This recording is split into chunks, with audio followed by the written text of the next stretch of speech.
L'attaque survient au lendemain du vote reporté du bureau définitif de l'Assemblée nationale de la République démocratique du Congo. Vital Kamerhe, vice-premier ministre et ministre de l'économie nationale, est le candidat favori au poste pour le compte de l'Union sacrée de la nation, regroupant des partis politiques alliés au président Tshisekedi et qui constituent la majorité parlementaire. L'attaque survenue à la résidence de Vital Kamerhe dans la commune de la Gombe a été émaillée de coups de feu, entendus par des riverains. Officiellement, 3 personnes dont 2 policiers ont été tuées. L'armée dénonce une tentative de coup d'État.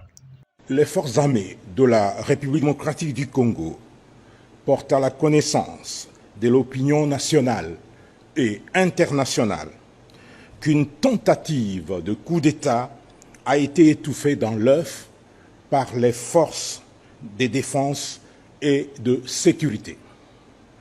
Cette tentative a impliqué des étrangers et des Congolais. D'après des vidéos partagées sur les réseaux sociaux, les assaillants ont eu le temps de filmer leur présence sur les lieux, habillés en tenue militaire, échangeant en lingala et en anglais et en brandissant le drapeau de l'ex-Zaïre. Ces étrangers congolais ont été mis hors d'état de nuire, leurs chefs y compris. Les forces de défense et de sécurité ont la parfaite maîtrise de la situation. L'incident survient dans la première année du 2e mandat du chef de l'État actuel de la République démocratique du Congo.